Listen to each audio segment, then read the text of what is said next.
Hello and welcome to Africa Media Australia. I'm Claude Shuari, and tonight we're going to be talking about the latest incident in the US, the George Floyd incident that many of you have seen. It's all over the news.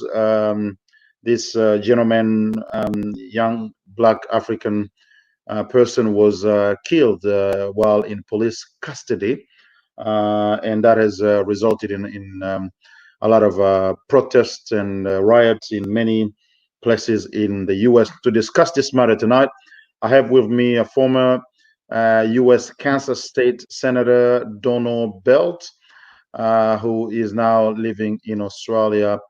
Donald, how are you today? I'm well, thank you, Clyde. How are you? Good, good. Thank you. I know you're a busy person, so I appreciate your time to Africa Media Australia to discuss this important matter. Maybe just we start by you introducing yourself a bit more, giving us a bit more understanding of who you are for our audiences. Thank you, Clyde. I just want to thank you for having me on the show today. I think what you do is remarkable with the Africa Media Australia. My name is Donald Betts. I'm a former Kansas State Senator. I've served in the Kansas legislature from 2003 to 2009. I moved to Australia in 2000 at the end of my congressional race in 2008, serving under the Obama ticket. Since then, I've started a business with my wife, and within the last this year, I became the first African American to achieve the Juris Doctorate in Australia. So just pumping ahead and just fighting the good fight. And um, Absolutely. That's good. That's good. We're good that to know that at least we have you here uh, in Australia, and we're very happy about that. Now, obviously, the George Floyd incident in Minnesota is a pretty sad thing. What do you make of it? well, the actions I watched in video were incredibly disturbing. And they go against law enforcement principles and the preservation of life. And what we saw on that video is more disturbing than anything I've really seen in a very, very long time. And we've seen a lot of those videos where Yes. people like Breonna Taylor and Ahmaud Arbery and Mm, um, many other brothers like Eric Gardner and others have died at the hands of police. This mm, video in particular uh, touched a nerve in me because it was so vivid. The brother begged for his life. mm, And then what shook me altogether was when he had no one else to call on and he called on his mother. mm. And you know how we are about our mothers. So for him Absolutely. to be in a position where his 46-year-old self would call for the assistance of his mother, he was in some real trouble. Um, it's heartbreaking. It's heartbreaking, and you could that's how you can understand the anger and frustration and lack of hope that's happening in America today. And that's why you see the rioting and the looting. But all of this looting and rioting and setting buildings on fire are not only perpetuated by those that uh, are angry. There are provocateurs out there that are setting the buildings on fire in order Mm, to increase the need for a military state. So we can't blame it all on these guys. And as mm, evidence will surface, you will see that there are people out there starting uh, that have no interest in Mr. George Floyd's justice, but they want to see this madness happen in the streets. It's unfortunate. absolutely. Now, before we move further, let me just remind our audiences we would like this show to be interactive as usual, and we'll actually get Donna to answer some of your questions later on during the show. But if you're watching right now, wherever you're watching, please just enter a comment where you're watching from.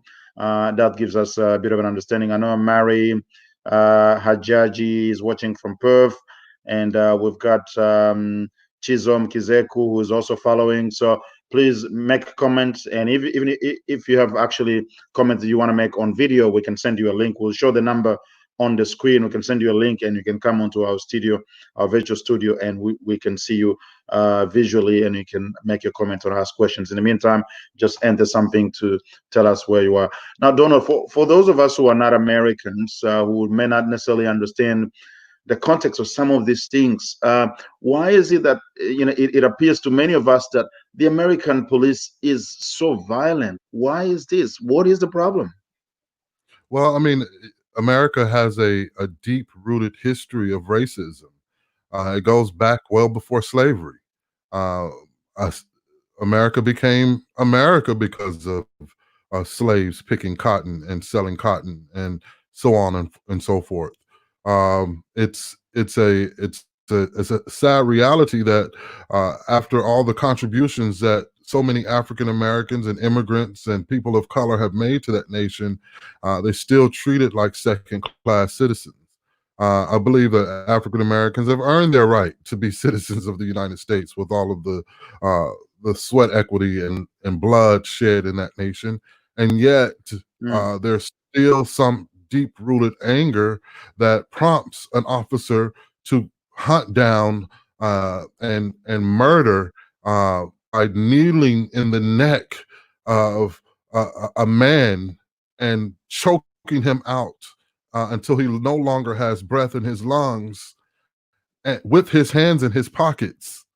mind you, his hands were in his pockets. So if he was Yes. kneeling down on someone's neck for the sake of protecting his own life, for maybe resisting arrest, that could be understandable. But you would need your hands in order to hold that individual down. In this case, Mr. Floyd wasn't resisting arrest. He was begging for his life, and people on the sidelines were pleading with the officer to get his knee off of his neck. The officers around him did not do anything to help and support. He killed George Floyd in broad daylight while staring down the lens of the camera. Now, that is bold. That is evil, and I call it demonic. It is just demonic. I pray for my nation. I love my nation, and I hate to see this what's happening. But more so than anything else, I've noticed that it's not just Black people marching in the streets this time. White Americans are out holding down the front lines. Latino Americans, Asian Americans, everyone is fed up. As you have seen the video, and many, many millions have seen it, it's disturbing, it's unnerving, and now it's time for justice. Absolutely. Now it's time for justice. Do you think this incident is likely to change anything fundamentally in the US compared to many of these other things we've seen before? Well, I believe so. I believe this is the breaking point. Not only are they protesting in anger and frustration in Minneapolis, Minnesota, but they are in many different states and cities across the nation protesting in the same manner, because this doesn't happen. It's not like this is an isolated event. Like Will Smith stated, this is nothing new. It's just now being recorded, and they're getting caught on camera. So they're on camera now killing folks. And what was so comfortable before, they're getting caught at it. And they don't know how to differentiate that comfort with actual policing, with actual preservation of life, with actual having compassion and not using excessive force, but to do a job, to stop a crime, to um, to administer justice. That's not happening in America right now. In some cases. Now, there are officers out there, very good friends of mine that are police officers, and they take their job seriously. They do right by the law. But then you get those bad apples like the man that murdered in broad daylight George Floyd by kneeling in his neck. I saw myself on that ground, that hot ground in the lead up to summer, on the back of COVID-19, where everyone's losing their jobs, and unemployment rates are high. And after Americans have already experienced so much death, with over 100,000 Americans having lost their lives to COVID-19. And then on the back of Armand Arbery, where he was what they would call now a modern day lynching in broad daylight in the middle of an American street. When does this stop? And that's why you see America burning. That's why you see cities like Minneapolis in flames and police buildings on fire. When does it stop? And when can we be heard? So if we're constantly complaining, uh, uh, submitting grievances about police officers that are disrupting or not fulfilling their duty in the law, when until to how many times can we march in the streets peacefully before the powers that be finally do something about this? Now, Donald Trump didn't say anything until those protesters got his attention, and they got his attention by putting fire to real estate, and that's what has happened. Now he wants to send in the Army and the National Guard. Now, I know you mentioned that slavery obviously is playing a role into this, but is there more to it? Is there also a problem of police training, and also perhaps I know America is a society that is sort of prone to violence, whether from Hollywood or people with guns all over the place. Is that all part of this whole mix? Well, I think all of the above, and America is a violent. It can be a violent society in many areas, but we need to look at how do we preserve the life? How do we stop killing people, innocent people? If you Google Breonna Taylor, she was in her home in her bed. Police looking for a suspect who was already in custody, and they walked into the wrong house and killed her in her bed, an innocent woman. Probably they shot 10 times or something. It was close to that. Yeah, so, did she rob a bank? Did she go in and kill 9 people in Charlotte? And see, the problem is the difference in treatment. Dylan Roof, he went into a Charlotte church and inside the church and killed 9 parishioners. What did the police do? Did they go in and body slam him on the ground and beat him in his head and put a knee in his neck? No. They detained him, and on the way, they bought him a burger from Burger King, and they fed him before they took him to jail. So when you're a citizen and you see things like this happening, and you see different treatment for different people, then you have reason to believe that your life doesn't matter. And unfortunately, in America, Black people don't feel like their lives matter. And unfortunately, do you have a son? I have a son. I do. I've got 2 boys. So you have 2 boys. I have a boy. Now, I would fear one. I'm blessed to be in Australia raising my children. Yes, Australia has its ups and downs. Yes, Australia has problems that needs to be fixed. Like every country, but I don't have to worry about sending my children to school and thinking that someone's going to walk in with a assault rifle and start blowing them away. I won't. That's not a worry on my mind. It's not a worry on my mind when my son is 16 and he's studying and doing what teenagers do, not causing any problems, and is harassed constantly by the police, racial profiling. I don't have to worry about that here. Whereas in America, I feared for my life on many occasions. I was careful as to what neighborhoods I went into, and I was a senator. I was a state representative. I was the president of my student body at an all-white university. So, and I had fear to believe that if I took the wrong step or made the wrong turn, that either I could have ended up in prison with some trumped up charges or for something I didn't commit, dead or severely beaten and maimed. And that's what Black men are going through. They call it the mandamic. Instead of the pandemic, they call it the mandamic, because Black men are under attack, and now people are stepping up. People are making their voices clear, and it's not just Black people; it's all people. Mm. All right, let me acknowledge some of the people who are watching.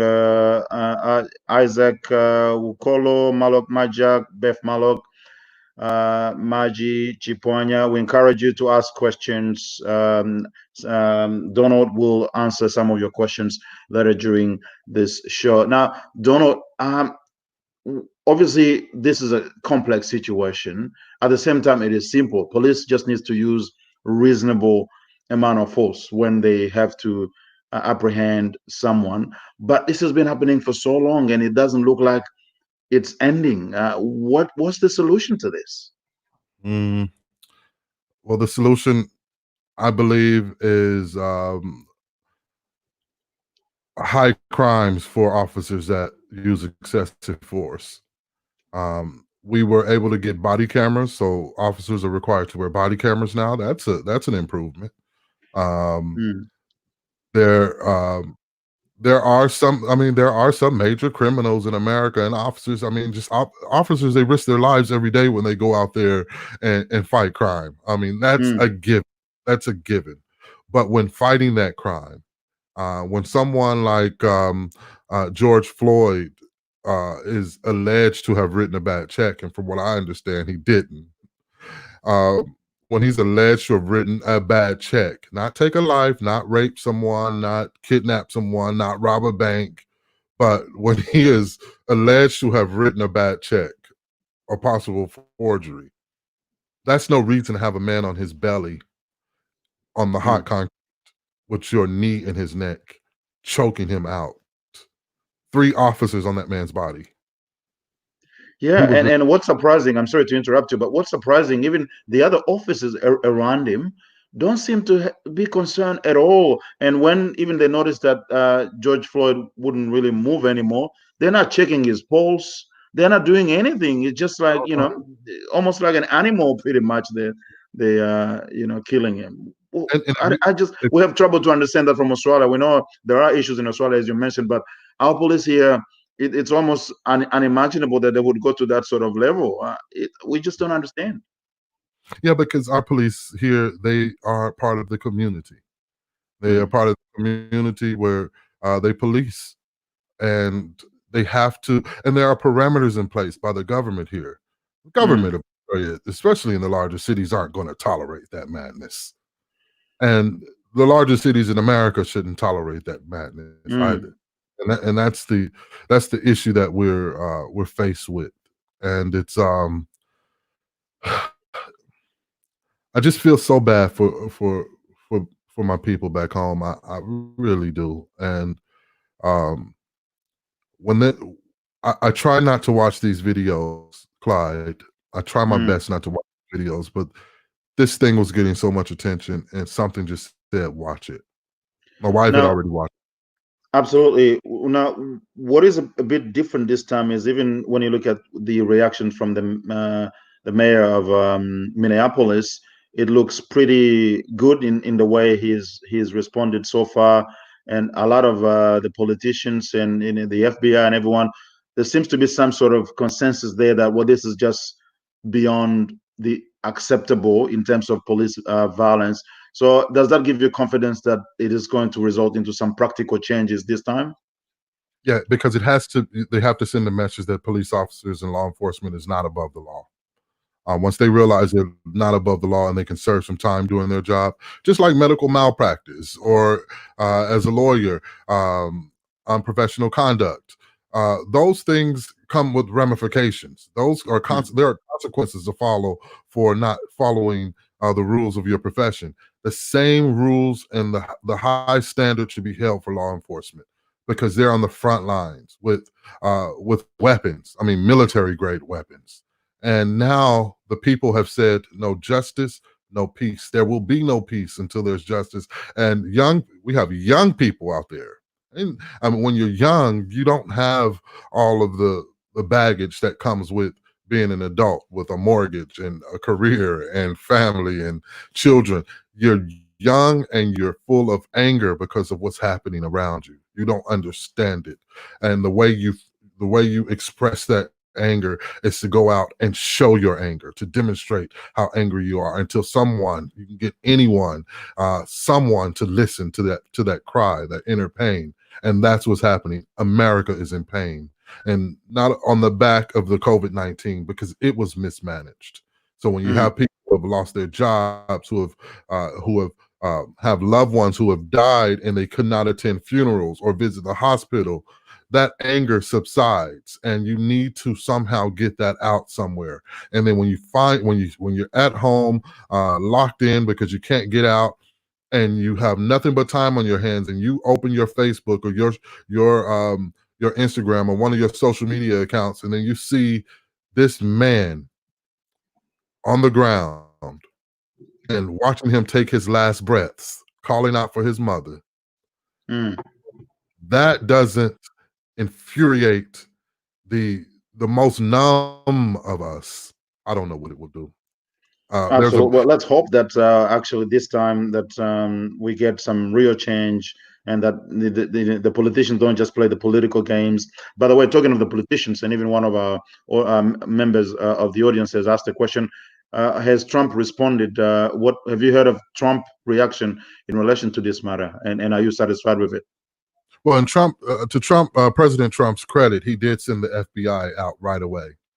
But you didn't hear anything in terms of just as of late. He's sent out his regards to the family. But in the beginning, before all of this rioting and these heavy Mm, protests started, mm, I think just like COVID, 30-second delay. I mean, always a little too late. When things like this happen, immediately it takes a leader to express calm, to mm, let the citizens know, you know what? Don't worry. We're going to seek justice on this. Do not do anything that you're going to regret. Keep your city strong. Support the mayor instead of calling the mayor names. Now the people, because the mayor came right out, he asked for the termination of these officers, as well as the prosecution, asked for them to be arrested. So this mayor has the heart of the people. And then the president comes out and he demeans and puts this mayor down. I mean, he starts calling the mayor names. So mm, a man that has the heart of the people, you're going to demean him, someone that's on the ground. Instead, the president should have supported this mayor and said, you know what, Mr. Mayor, we have your back. But mm, the president kept it purely political, purely divided on partisan lines, and now he's infuriated the masses even more. The American racial divide has widened as a result of the lack of leadership this president demonstrates. And and yep. Go ahead. Go. Sorry for interrupting. Go ahead. I hate to say anything about an American president. I really do. I try my Mm, best to support the president because I support the office of the president. But when it gets too out of hand, you just can't. You can't be quiet. I mean, you just can't keep quiet about some of the nonsense that this individual that sits in the Oval Office. You can't you can't you can't dream this stuff up from mm. a world leader. I mean, this is it's an embarrassment. I'm embarrassed. To be honest with you, Now, I'm embarrassed. yeah, these officers have been terminated, but do you think that's enough? They shouldn't they No, have been charged straight away, given the level and clarity of the evidence that is available? straight away. Had it been you, had it been me, straight away. There was a brother in Minneapolis that unfortunately murdered an Australian lady. Do you remember that case? Yeah, certainly. Yeah, yeah. That happened in Minneapolis. The Somali, Off- yes, Yeah, and he was arrested right away. yeah. Without delay. Without And delay. There are but two justice systems in America. That's what I'm trying to say. Even if you're in law enforcement, there's a justice system for you if you're uh, from a certain background, uh, and the majority. And if you're a citizen of a certain background and a member of the majority, there's a different justice for each category, and that has to change. Now, that racial divide in America is obviously still there. We would have thought that with the election of Obama, that would have changed a few things, even though this is not necessarily connected to Obama. But I'm I'm tempted to ask you the question: do you think the election of Obama has changed anything in terms of race relations in the U.S. between white and blacks? You still with I me? think the Yeah, election of President Obama. yeah, Um, I'm still with you. Can you hear me? yeah, yeah. I can hear you. All good now. All good. Can you hear me? Yep. Okay.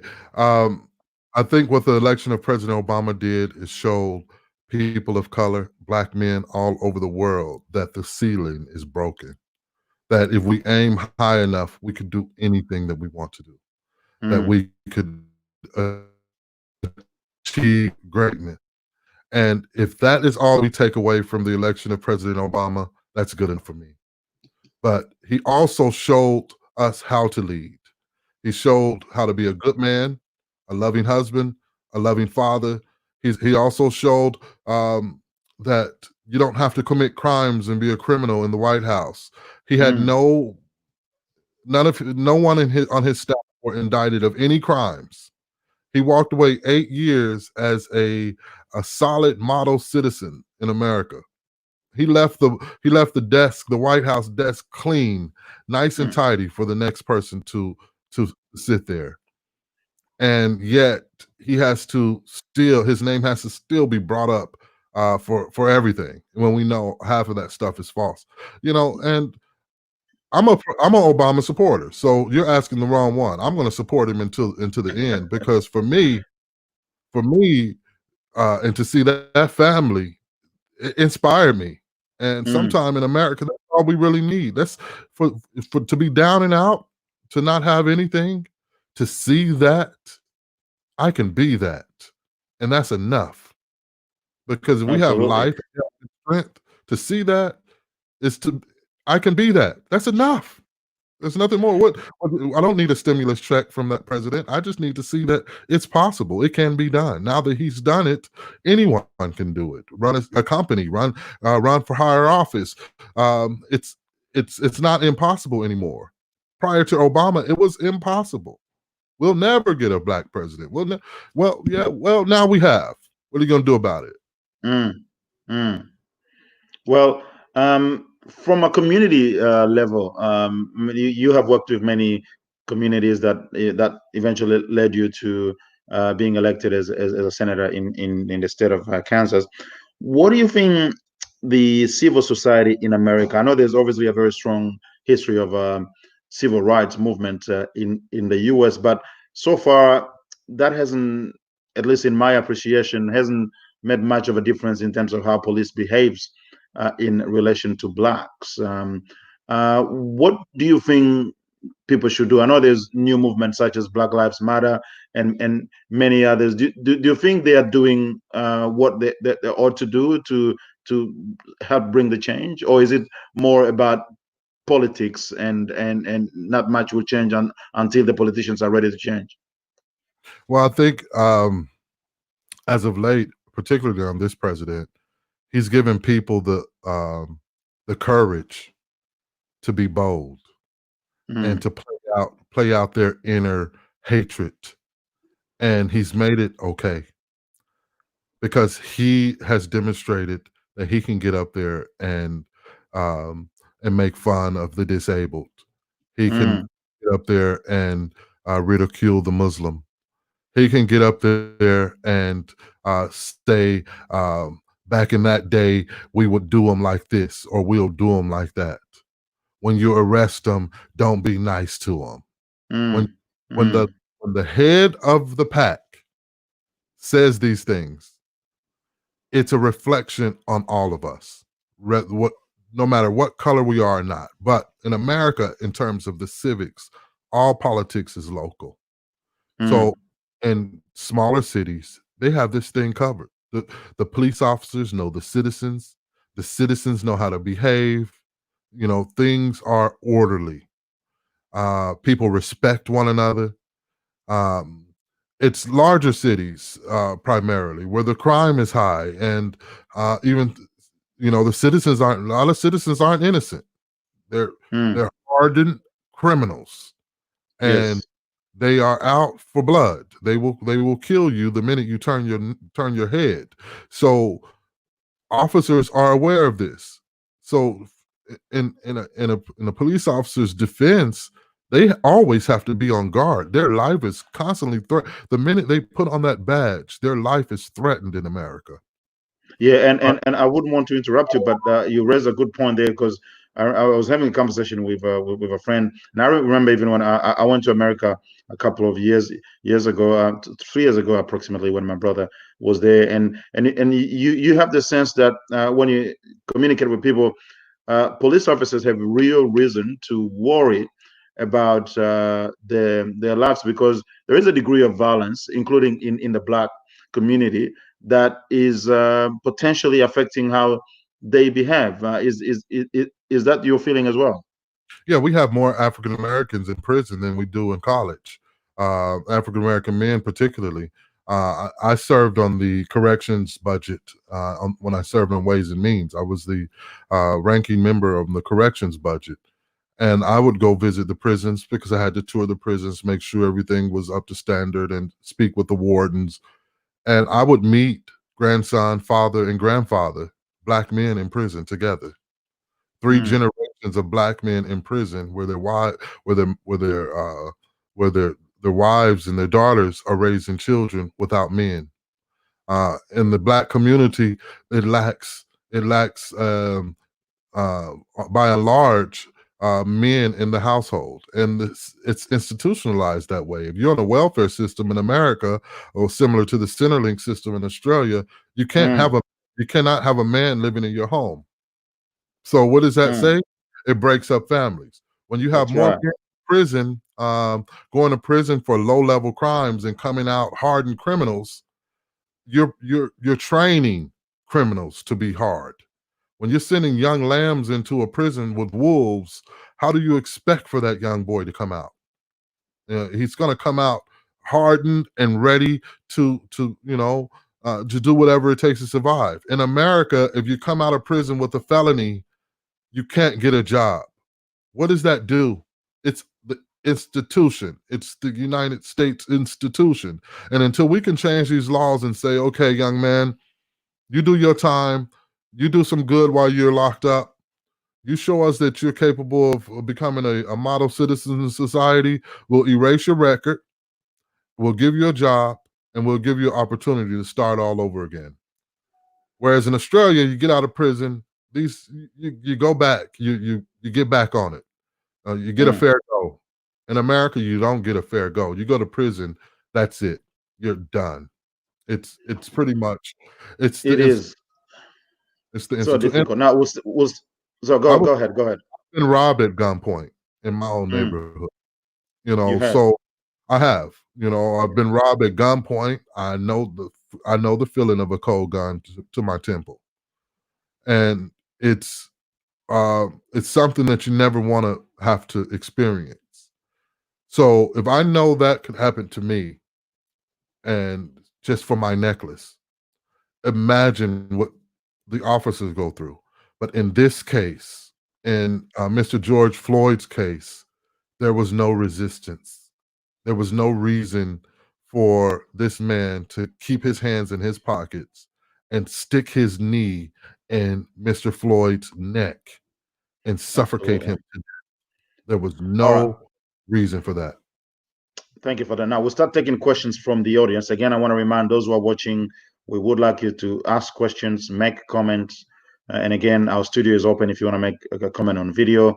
We'll show a number that you need to send a text message. We'll send you the link. Now, the first question we're taking is from Kira, who says, welcome, Senator Betts. Just wondering if the killings of African American young men is a continuation or a vestige of enslavement. I guess you made that point a little earlier. I didn't would you? I would say that it has its remnants. Um, but it's just the stereotypes. There was a lady just recently, last name Cooper, I believe, and uh, they were in Central Park, and the young man, the young black man, asked the lady to put her dog on a leash, and Mm, she refused to put her dog on a leash, but the rules of the park said to keep your pets on a leash. I saw that in the media. Did you see that? Yeah, And she said, "I'm going to call the police and tell them that a black man is harassing and attacking me and my dog." yeah. Oh my God. She could have just basically had a gun and killed that man right there, because once that type of language gets to the department, they're going to rush out there, guns blazing. Central Park. I mean, we just the exonerated Central Park Five were recently exonerated, but in Central Park, black man attacking white woman, that's a reason for death. That goes back to slavery, when you can't when black men couldn't even look at a white woman without losing your life or being hung, or you Mm, having your mm, or something like that. Yeah, I mean it's American history. It's it's in our DNA, and yeah, that's we're going to have to change. Really, I mean, we really the world is watching, and the world has always looked to America for guidance and that hope. But because of these cameras and these, it's the secrets are out, yeah. uh, and it's hurting the nation. Absolutely. Now, the next question is from Malok. It says, an eye for an eye, shouldn't we take the Malcolm X approach? We know in the civil rights movement, we have Dr. Martin Luther King, nonviolence, and Malcolm X will say, no, no, no, we shouldn't just be, closing our arms. We should, should we take, or should Black Americans take the Malcolm X approach in relation to these type of things? Well, we can say that. We can say that on one end, or we can take the Mahatma Gandhi approach and say an eye for an eye makes the whole world blind. Well, in America, looks like justice is blind when it comes to black people. So maybe you have to take the Malcolm X approach. I don't know, and that's what's happening right now. Now, these young people in the streets, they have. It's rare that they have been able to. They've been confronted to see the police with all this military gear, and they're still not backing down. I'm interested to see what happens when the military comes through with their tanks and Mm, start shutting things down. Will that only infuriate those protesters because they feel like they're still protecting this officer who, in broad daylight, killed George Floyd? mm, And will that infuriate them? And how far will the United States go before they convict this man to bring calm, just to lock him up for a minute, just detain him? They yeah. could have detained him. They could All have right. detained him until they did the investigation, and he should have raised his hand for the sake of his fellow officers. Mm, Mate, I'm going to take this on the chin. I'm going to go in just to save you and your families. Now look at the danger he's put his fellow officers in as a result absolutely. of this. Absolutely. Well, hopefully, he gets some senses into him and does that. But let's go to the next question. It says, Kira says, some Americans have said that African Americans tend to display unprecedented anger and violence towards the authorities and the police, which could result in police shooting. Do you think these are related to unresolved transgenerational trauma from the impact of the harsh treatment during slavery period? Well, I don't think you can put all African Americans in one boat, because some of us some of us deal well with the police. We know how to handle the police. I think a lot of it also has to do, and I'm not making any excuses, but a lot of this has to do with this new generation that we can all agree with. Mm, Disrespectful, talking back, no sense of respect for authority to their own parents and grandparents. Young people don't even open the door for senior citizens anymore. mm, It's a me generation, an I generation, and discipline is lacking. across the board, both on the citizen side and the law enforcement side. And it's not only blacks, it's not only black people, it's white people, it's Mexican people. People have gotten out of hand with the disrespect and the disrespecting our Mm, elders. So there are many dynamics that play into this. I don't think slavery alone has anything to do with it. Of course, it's just since 1965 really have there have been some real sense of fairness. The civil rights movement. I mean, that's not enough time to wash away all that hurt of slavery with the rapes of women and the murders of whole families and the maiming of black men, and this thing they call um, buck breaking and all of these other things that have transpired through slavery. We can see the remnants of that in our everyday life as African Americans. Brothers who have babies by 5 different baby mamas, mm, going from mama to mama. That was a trend in slavery where the buck was passed from plantation to plantation, impregnate you. That's mentally, that's here. That's something that has been implanted through generations, hundreds of years of that behavior. You can't wash it away in one swoop because you pass a bill.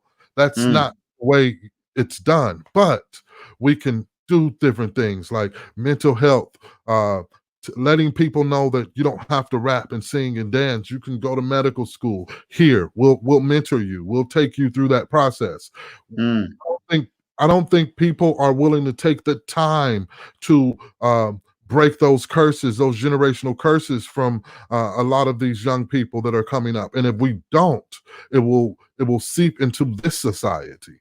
And to Australia's credit, the HEX loan, things like that, opens the Mm, door for young people to learn and be able to experience their dreams. Whereas in America, people are dying of debt because of health care, lack of health insurance.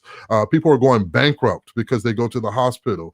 Uh, it's not a system set for growth and development. If you make it out like I did, barely made it out. You know, if you make it out, you are not a statistic. You beat the odds. But I have so mm. many people that I went to school with that did not make it out, have not graduated from high school, have been to prison multiple times. It's scary. It's almost like a lottery. You're lucky to get out of there. You're lucky to Now, get out of absolutely. Now, Ngor Lual says, if the police officer had been jailed earlier, would that have prevented many of the violence and the riots we've seen around? I believe so. That's all the people are out there asking. That's what the Mm. people are asking. They want justice. And justice means you saw this on television. You saw this. I mean, what? How can I make it more real? Mm, mm. I mean, do you have doubt, Clyde? Do you have doubt? No, The absolutely video. no doubt at all from my end. Okay, if there's no doubt, at least on that alone, on the video alone, bring him up on manslaughter charges. Let him sit. Mm, Let him go to jail.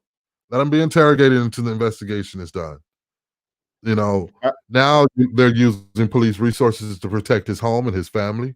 One precinct has been set on fire. A whole Target store. I mean, they're closing Targets anyway, but that's no excuse. But a whole Target store has been looted and burned down to the ground. Liquor stores and businesses all throughout Minneapolis and throughout the nation are being just destroyed. On the back of the COVID-19 pandemic. It's a real pandemic out here. People are dying, and it's a result of America's institution. The way no health care, no support, no mentorship, mental illness is running amok. Homelessness is out of proportion. Prisons are mm, more prisoners than any industrialized nation on earth. It's a mess. And when these prisoners are released from prison, they have nowhere to go. They go to the street. They have to commit crimes to survive.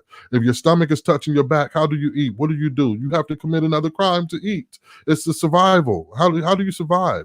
And the United absolutely. States does not lay anything out to help you and assist you to get back on your feet.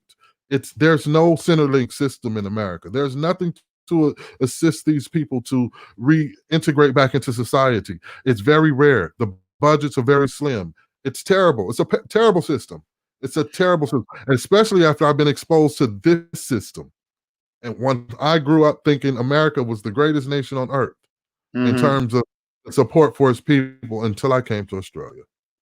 And then I Well, that's said, why until you came down under and saw, well, there's a different world out here, and oh, not like America. Anyway, my the next question comes from Joe Cash, who says, how do you think these events will impact the coming election in the way Black people vote? I believe if there's no funny stuff happening with the elections, and there will be, the current president he doesn't lose very well. He's not a good loser at all. Mm, mm, So, and he doesn't mind going to court for many years of litigation, as you can tell in his business dealings. mm, He does not intend to lose. But I will tell you this: Americans, African Americans, Latino Americans, white Americans, there are people that are utterly embarrassed by the way that this country has been run over the last 4 years, and they will get out to the polls. They will do whatever it takes to. It's not like they're voting for Biden. Many of them will be voting against the current president and the current administration, and untold amounts of money is going to be thrown to get that done. You see, the president just went after social media. After social media, he went after Twitter. I mean, yeah. Twitter. How, who's bold enough to go after Twitter? It's like going after another United States And he actually needs it or more than Facebook. anybody else, doesn't he? That's Because he's exactly always right. tweeting So something. that's his platform. So Yes. I mean, yes, the election's going to be interesting. I'm voting. I have to send my ballot in from here, and it will be in. I can't reveal who I'm voting for, but um, I definitely will be voting, and I believe Democrats abroad and Republicans abroad, everyone abroad will be voting. Yeah, I can assure you that this year we're going to see a major spike in voting, and for good reason. For good reason. All right, we're approaching the end of this show. We're going to take just a few more minutes, maybe 3 minutes, to see if we can go through two more questions or so. This one says, have these incidents increased because of social media prevalence, or there's actually a real increase in the number of incidents happening in the US when it comes to Black people being shot by police officers or killed by police officers? Welcome to the real reality. This is what pre-social media, pre mobile phones with cameras. This is the American reality and has always been. Now it's more prevalent. We didn't see, I'm sure in 92, you didn't see the Rodney King until it actually hit the airwaves. Mm. But you didn't see it right live in all the feeds and all the it's coming through. But we lived it. This is the American reality. This is something that's going to have to change, and it can only change with leaders in place that are willing to do unprecedented things to make life better. For law enforcement to really sit down and decide how they want to happen, how this wants to happen, or we'll just have to turn into a military state, and the military is just going to have to run the nation, and I'm sure we don't want that. I'm sure no one wants that. It's come to Well, that. hoping that things will get better, what would be some of, in concluding, what are some of your hopes in relation to this whole George Floyd incident?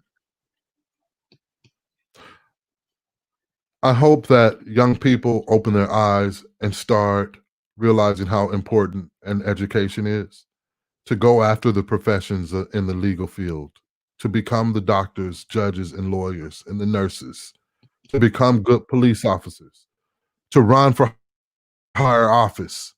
It's not always about the sports and music and those things.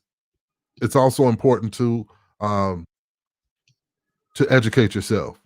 I Mm. think that's what we need more in America than anything else. I would leave it with that education. Uh, I would I would leave it with education. If you're learning a better way, you'll do better. You'll identify um, wrong. If you love a little bit more and you pray a little bit more, I think our nation will be a better place. But right now, there's so much pain and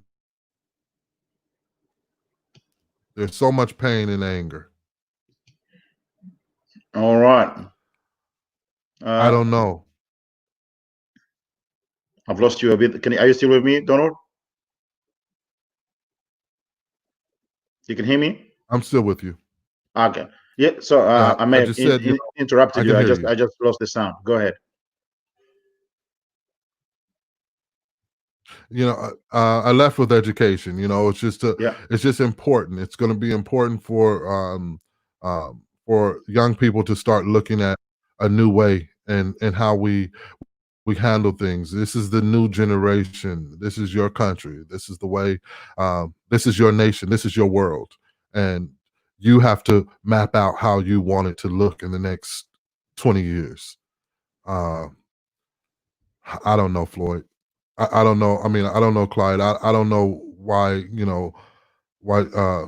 George Floyd was murdered in this way. Uh, but I know in his honor, it's got to get very bad before it gets better. And this was something the United States finally needed Needed. in order to Hmm. start the conversation. All right, Senator Donald Betts, thank you very much for your time to Africa Media Australia.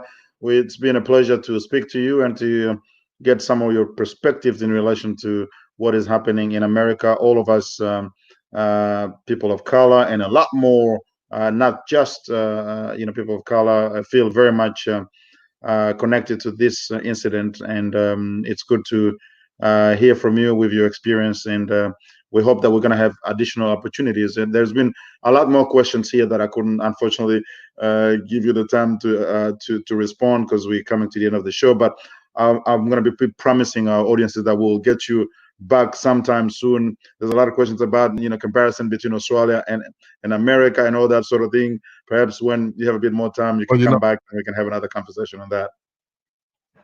Clyde, I also have a podcast. It's called greenlandthepodcast.com. The members can go to www.greenland, like the country, thepodcast.com. And we talk about the similarities and differences between Australia and the United States. Our Okay. next topic will be really centered. We'll get a police officer on next week to get the take from an officer of the law and his take on what's happening in the United States. So again, go on to greenlandthepodcast.com and like us and follow us. Listen to our old episodes. Some really interesting stuff on there. And Clyde, man, you're remarkable. Keep up doing the great work you do for this nation, brother. Thank you I very much for appreciate that. you. We'll certainly share the link for your podcast, and we'll organize to have you sometime soon to continue to share some of your insights that you're already sharing on your podcast with our audiences. Until next time, stay blessed. Thank you, sir. God bless you. Thank you. Thank you very much.